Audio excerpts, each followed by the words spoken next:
La maison de mes parents n'a jamais été vraiment la mienne, vous comprenez? Même après 22 ans, je n'étais encore qu'un locataire de ma propre histoire.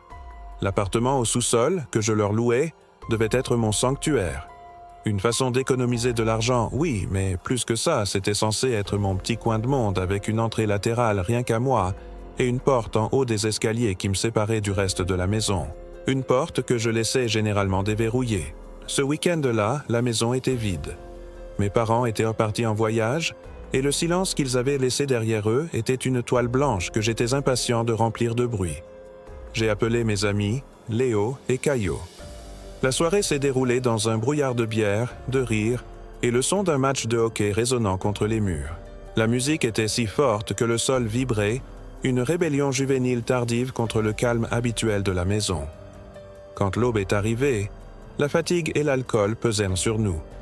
Léo et Caillot se sont effondrés sur l'immense canapé du salon, et je me suis traîné jusqu'à ma chambre, j'ai verrouillé la porte par pure habitude et je me suis abandonné au sommeil.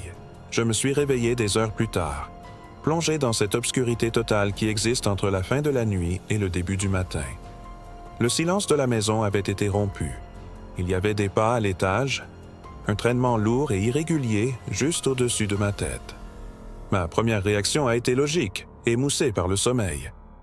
C'est Léo ou Caillot, ai-je pensé. Le réfrigérateur principal, le plus grand, se trouvait dans la cuisine à l'étage. Il devait chercher de l'eau ou quelque chose à manger, agaçant mais inoffensif. J'ai fermé les yeux, essayant de m'accrocher aux derniers vestiges du sommeil. C'est alors que j'ai entendu un autre son. Un son qui n'appartenait pas à la logique de la situation. La poignée en métal de ma chambre a tourné, lentement, délibérément, avec un clic métallique qui a résonné comme un coup de feu dans le silence du sous-sol. Mon cœur a fait un bond dans ma poitrine. La porte était verrouillée, comme toujours. Mais pourquoi l'un d'eux essaierait-il d'entrer? L'épuisement était une ancre qui me tirait vers le fond du matelas, et une partie de moi n'avait tout simplement pas la force d'affronter cela. J'ai décidé d'ignorer, de faire semblant de dormir. Le silence est revenu, et finalement, le sommeil m'a emporté à nouveau. Le lendemain matin, le soleil semblait se moquer de l'obscurité de la nuit précédente. Léo était déjà parti. Caillot était affalé sur le canapé, gémissant en se réveillant. J'ai demandé, en essayant de paraître désinvolte, « Hé mec, tu as essayé d'entrer dans ma chambre hier soir ?» Il s'est frotté les yeux, le visage un masque de confusion. « Je ne pense pas, » a-t-il dit. Pour être honnête, j'étais si saoul que je me souviens à peine de m'être couché. Sa réponse ne m'a apporté aucun soulagement, seulement un vide. J'ai laissé tomber. Ce n'était pas si grave, n'est-ce pas? J'ai passé le reste du samedi dehors, et quand je suis rentré, la nuit était déjà tombée. La maison était silencieuse, m'attendant. J'étais épuisé, mais sobre. J'ai mangé n'importe quoi, je me suis lavé, et je me suis jeté sur le lit, allumant la télé pour combler le vide. 1 heure plus tard, j'ai éteint l'appareil, et dans le silence immédiat qui a suivi, j'ai entendu de nouveau. Cette fois, ce n'étaient ni pas des pas clairs, c'étaient des coups sourds, venant de la cuisine, juste au-dessus, comme si quelque chose de lourd était déplacé, ou peut-être renversé. J'ai retenu ma respiration, concentrant chaque fibre de mon être sur ces sons. Et puis, le silence. Mon cœur martelait contre mes côtes. Ce ne sont que les bruits d'une vieille maison, me suis-je dit, la plomberie, le bois qui travaille. Mais un instinct primitif, froid et aiguisé, hurlait que je n'étais pas seul. C'est alors que j'ai entendu la poignée de ma chambre tourner de nouveau. Cette fois, je me suis levé d'un bond, le sang glacé dans mes veines. Le mouvement a été rapide, un test bref sur la serrure, mais ça ne s'est pas arrêté là. Juste après, j'ai entendu un léger tapotement sur la porte. 3 coups doux. Cela a brisé toute logique que j'essayais de construire. Ce n'était pas un test accidentel, c'était une invitation, une communication. Muet, j'ai attrapé mon téléphone. J'ai envoyé des messages à mes parents, à Léo, à Caillot. Aucune réponse. Le silence à l'autre bout du fil était aussi terrifiant que le silence de l'autre côté de la porte. Je n'oserais pas dire « Qui est là ?» J'ai glissé hors du lit, le sol froid sous mes pieds. Je me suis accroupi derrière la commode, dans le coin le plus sombre de la chambre, saisissant un presse-papier en métal, la seule chose que j'ai trouvée qui pourrait servir d'arme. et j'ai attendu. 10 minutes se sont écoulées comme une éternité, dans un silence si profond que je pouvais entendre le sang pulser dans mes oreilles. Finalement, les mains tremblantes, j'ai composé le 911. J'ai chuchoté ma situation à l'opératrice, ma voix un faible filet de panique. J'ai demandé au policier de me retrouver à la fenêtre de la chambre, car je n'osais pas ouvrir la porte. Le léger tapotement du policier sur la vitre a été le son le plus rassurant que j'ai jamais entendu. J'ai ouvert, lui ai donné la clé de l'entrée latérale et j'ai attendu. J'ai entendu la porte de l'appartement s'ouvrir, des voix masculines et fermes remplissant l'espace. C'est seulement alors que j'ai eu le courage de sortir de ma cachette. La fouille à mon étage a été rapide. Il n'y avait nulle part où se cacher. Puis, nous sommes montés. L'air à l'étage semblait plus lourd, stagnant. Je leur ai désigné chaque pièce. Salle de bain, chambre d'amis, chambre de mes parents. C'est quand ils sont entrés dans la chambre de mes parents que l'enfer s'est révélé. J'ai entendu un cri étouffé, un bruit de lutte. J'ai jeté un coup d'œil dans le couloir et j'ai vu 2 paires de bottes de police et, sous le lit de mes parents, une autre paire de pieds, sales, nus. On m'a dit de descendre. Quelques minutes plus tard, il descendait les escaliers avec lui. Un homme grand, sale, aux yeux vides et portant un sweatshirt crasseux. Le regard qu'il m'a lancé quand ils m'ont demandé si je le connaissais, ce n'était pas seulement de la haine. C'était possessif. Comme si j'avais envahi son espace. C'était un sans-abri apparemment. Mes parents, choqués, ont décidé de ne pas porter plainte. Rien n'avait été volé, après tout. Mais quelque chose m'a été enlevé cette nuit-là. Le sentiment de sécurité. Jusqu'à aujourd'hui, la question qui me hante n'est pas de savoir comment il est entré. J'ai probablement laissé la porte non verrouillée le soir de la fête. La question qui me tient éveillé est « Depuis combien de temps était-il là? Est-ce que, pendant que la musique jouait et que nous riions, il était déjà dans la maison, silencieux comme un fantôme? Et la première nuit, quand j'ai entendu les pas et la poignée tourner, était-il déjà là, couché sous le lit de mes parents, écoutant tout, attendant juste le bon moment pour descendre? Absolument. Voici la traduction en français du 2e texte. Je suis venu en ce lieu à la recherche du silence. Il y a 5 ans, j'ai quitté le chaos de la ville pour cette cabane, un point solitaire sur la carte rurale de l'État de New York. Le silence ici n'est pas vide. Il a un poids, une texture. C'est le son du vent qui se déplace comme un fantôme entre les arbres, l'appel lointain d'un oiseau, le doux clapotis de l'eau du lac contre la rive. Mon plus proche voisin n'est qu'une rumeur à des kilomètres de distance. Cet endroit était ma forteresse, et la solitude, ma paix. Je passe mes journées au bord du lac, la canne à pêche à la main, l'esprit nulle part. Et les nuits, les nuits. Je les passais sur la terrasse en bois, avec une bière fraîche, à observer l'obscurité avaler la forêt, à écouter la symphonie nocturne de la vie sauvage. Tout a toujours été paisible, jusqu'à ce que la symphonie ait une fausse note. Cela a commencé il y a 2 semaines. Une nuit comme les autres, j'étais sur la terrasse, perdu dans l'immensité sombre, quand j'ai entendu un unique craquement de branches, aigu et sec, venant des profondeurs de la forêt. Mon cerveau l'a immédiatement catalogué. Un cerf, un raton laveur. Normal. La forêt est toujours en mouvement.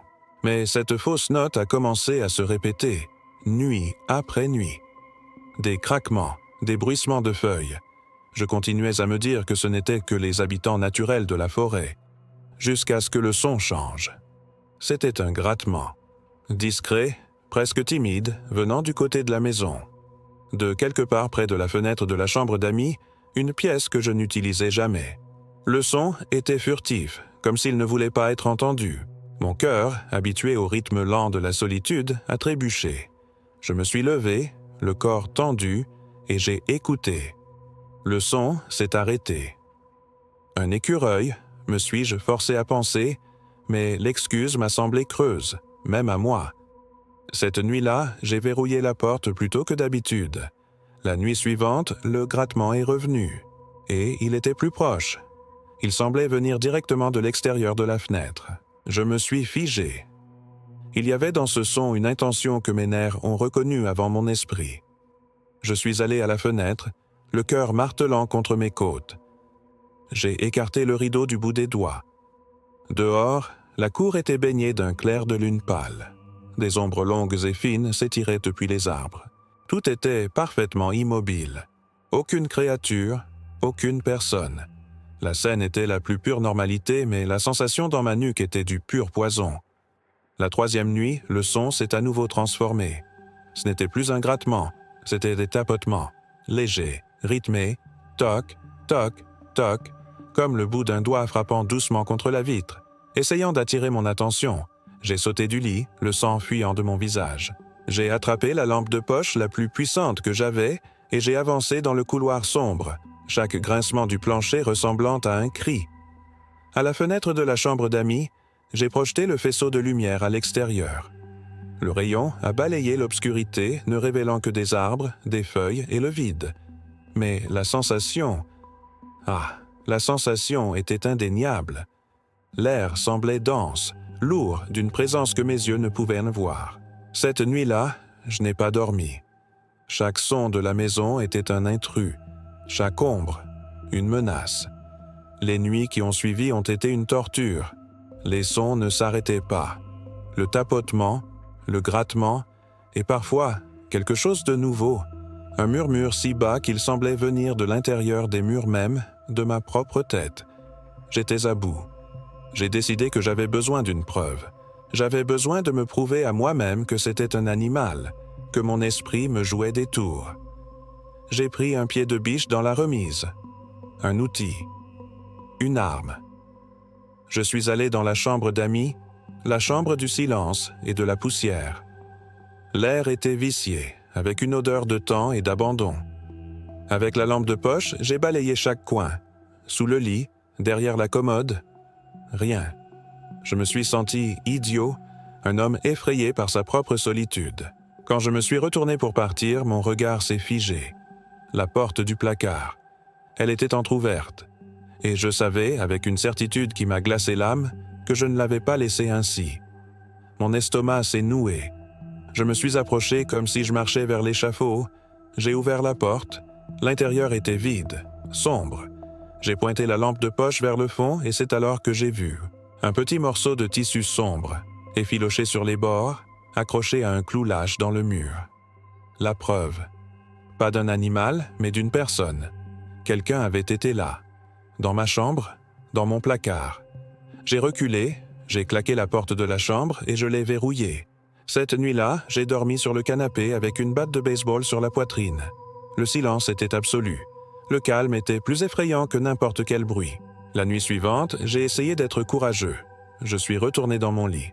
« Tu ne vas pas me chasser de ma propre maison », ai-je pensé.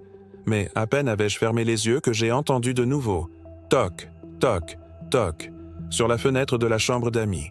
Cette fois, la colère a surpassé la peur. J'ai couru vers la chambre sans me soucier du bruit. J'ai arraché le rideau de la fenêtre et mon monde s'est effondré. Ce n'était pas une branche. Ce n'était pas un animal.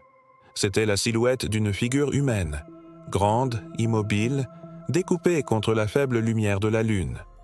Je me suis figé, le sang se transformant en glace dans mes veines. Qui était-ce? Que voulait-il? Avant que je puisse réaliser, avant même de penser à crier, j'ai entendu quelque chose venant du couloir, derrière moi. Un lent grincement du plancher. Le prédateur n'était plus dehors. Il était à l'intérieur de la forteresse. Il n'y a pas eu d'hésitation. J'ai couru vers la porte de derrière dans une panique aveugle, la faisant voler en éclats pour m'élancer dans l'obscurité de la forêt. J'ai couru sans regarder en arrière, l'air brûlant mes poumons, les branches déchirant ma peau. Je ne me suis arrêté que lorsque j'ai vu les lumières bleues et rouges de la police clignoter au loin, tachant l'obscurité. Je me suis caché derrière un arbre, tremblant, et je les ai regardés envahir ma maison. Mais je ne suis pas resté pour voir la fin. Je ne pouvais pas. Je ne suis jamais revenu. La cabane est toujours là, je suppose, lentement avalée par la forêt. Un tombeau pour ma paix. Je ne sais pas ce que c'était, ni qui c'était. Je ne sais pas ce qu'il voulait. Je ne sais qu'une chose. Il ne faisait pas que me rendre visite. Il m'étudiait. Et quelque part, dans cette immensité d'obscurité et d'arbres, il est toujours là, attendant que je rentre à la maison.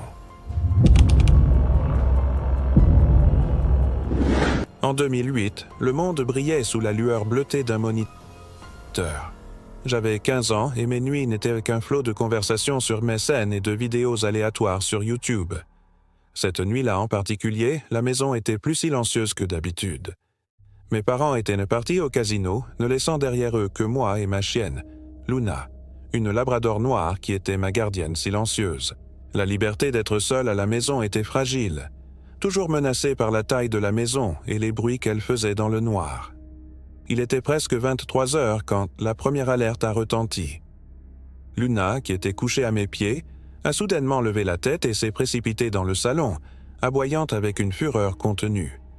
Le son était dirigé vers les fenêtres de devant, qui donnaient sur l'obscurité de notre garage. Ma première pensée fut un soulagement. Mes parents sont rentrés plus tôt. J'ai attendu d'entendre le bruit des clés, la porte s'ouvrir, mais tout ce que j'ai entendu, c'est l'écho des aboiements de Luna. Après 1 minute qui s'est éternisée comme 10, je me suis levé. Dans le salon, l'obscurité était presque totale. Les fenêtres étaient comme des miroirs noirs, ne reflétant que mon propre visage pâle et anxieux. J'ai forcé mon regard et j'ai vu ce que j'attendais déjà. Une seule voiture dans le garage. Ils n'étaient pas à la maison. J'ai essayé de rationaliser. Nous vivions sur une route principale. Le bruit d'une voiture, la porte d'un voisin. N'importe quoi aurait pu effrayer Luna. Je suis retourné à l'ordinateur, mais la paix avait été rompue. Dans les minutes qui ont suivi, la respiration de la maison semblait avoir changé. Luna cessait d'aboyer et recommençait, chaque fois dans une direction différente, comme si elle traquait un mouvement que je ne pouvais pas voir. C'est alors que j'ai entendu, ou cru entendre, un bruissement à la porte d'entrée. Un son doux, comme un tissu frôlant le bois. Mon corps s'est glacé. Je suis retourné dans le salon, mais la peur m'a paralysé avant que je n'atteigne le Judas. Et s'il y avait un visage de l'autre côté, qui attendait? L'image d'un visage difforme pressé contre la lentille m'a fait reculer. La porte était verrouillée. Ça devait suffire. Mais ça n'a pas suffi. Soudain, des coups sont venus de la porte latérale de la maison. Ferme, délibéré. Mon cœur s'est emballé, un oiseau piégé dans ma cage thoracique. Ce n'était pas le vent. Ce n'était pas un animal. C'était une personne, et elle se déplaçait autour de ma maison. Elle me testait. Mes pensées sont devenues un tourbillon de panique. Mes parents, enfermés dehors? Un voleur? Ce n'était pas un, mais plusieurs. M'encerclait-il? J'ai à peine eu le temps de respirer quand le son le plus terrifiant de tous a commencé. Il venait d'en bas, du sous-sol. Le son métallique et insistant de quelque chose qui forçait la poignée. L'entrée de notre sous-sol était cachée, accessible uniquement par la cour, sous la terrasse. C'était une faille dans notre forteresse que seule une personne connaissant la maison, ou quelqu'un de très déterminé à trouver une faiblesse, aurait su exploiter. Luna est devenue folle. Elle courait dans la maison, une comète de poils noirs, gémissant et aboyant, essayant d'être partout à la fois. On aurait dit que toute la maison était attaquée. Les bruits du sous-sol sont devenus plus forts, plus désespérés, et puis, ils ont cessé. Le silence qui a suivi a été le son le plus fort que j'ai jamais entendu. Mon cœur s'est serré. J'ai retenu ma respiration, attendant. Et puis, comme un éclair, Luna a dévalé les escaliers vers le sous-sol. Le son qui en est venu n'était pas un aboiement. C'était un grognement guttural, bestial, un son de pure fureur que je ne l'avais jamais entendu faire. Elle, qui n'avait jamais fait de mal à une mouche, semblait affronter la mort elle-même. Pendant un instant, je suis resté paralysé, spectateur de mon propre cauchemar. Puis, le grognement de Luna a également cessé. Un autre silence, plus lourd et menaçant que le précédent. Qu'est-ce qui aurait pu réduire cette fureur au silence? L'instinct de survie m'a finalement poussé à agir. « Luna !» ai-je crié, la voix brisée. À mon grand soulagement, elle est remontée en courant. Je l'ai attrapée et j'ai claqué la porte menant au sous-sol, la verrouillant.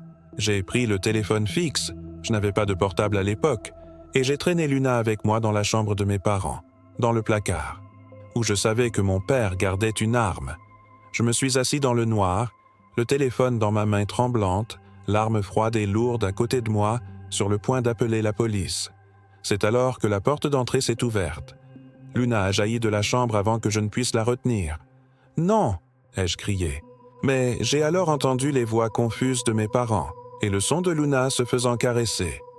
La terreur s'est dissipée en un soulagement si intense que mes jambes ont fléchi. J'ai passé les minutes suivantes à essayer d'expliquer le siège, la sensation d'être traqué dans ma propre maison. Ma mère était blême. Mon père, avec une fureur silencieuse, a pris l'arme et a fouillé chaque centimètre de la propriété. Il n'a rien trouvé. Personne. Cette nuit-là, je n'ai pas dormi. Le lendemain après-midi, un coup à la porte d'entrée m'a fait sursauter. Instinctivement, je me suis caché dans une autre pièce pendant que mon père allait ouvrir. C'était mon oncle Ricardo, un homme dont la présence m'avait toujours semblé déplacée. Il avait un sourire qui n'atteignait pas ses yeux et une énergie huileuse qui me donnait la chair de poule. Il avait toujours été étrange avec les enfants de la famille, d'une manière que les adultes ignoraient, mais que nous, les plus jeunes, ressentions comme un courant d'air froid. Caché, j'ai entendu mon oncle dire « J'ai essayé de passer hier soir pour déposer ça, mais je crois qu'il n'y avait personne. » Le reste de la conversation a été étouffé par le son de la porte d'entrée claquant avec la force du tonnerre. Mon père est rentré, le visage un masque de colère contenu. Il m'a tendu une enveloppe. À l'intérieur, il y avait une carte et un chèque cadeau. Un remerciement pour avoir aidé ma cousine, Sophia, avec ses leçons de softball. Le sol a semblé disparaître sous mes pieds. La silhouette qui rôdait autour de la maison, qui forçait les portes, qui tentait d'envahir le sous-sol, c'était mon oncle. Mon père l'avait menacé, là, sur le pas de la porte, et après ce jour, nous l'avons vu de moins en moins. Savoir la vérité m'a libéré de la peur d'un monstre sans visage, mais m'a laissé avec quelque chose de pire, la terreur d'un monstre que je connaissais. Luna, ma gardienne, l'avait certainement effrayé au sous-sol. Mais les questions, elles, ne sont jamais parties. Elles me hantent encore aujourd'hui. À quoi diable pensait-il? Pourquoi venir si tard? Pourquoi n'a-t-il pas appelé? Pourquoi n'est-il pas parti quand il était clair que la maison était sombre et silencieuse? Et la question qui me terrifie le plus, celle que je me répète dans le silence de la nuit, qu'aurait-il fait s'il avait réussi à entrer? Qu'est-ce qu'un homme comme lui, mu par une logique si tordue, ferait à un garçon de 15 ans, seul dans le noir?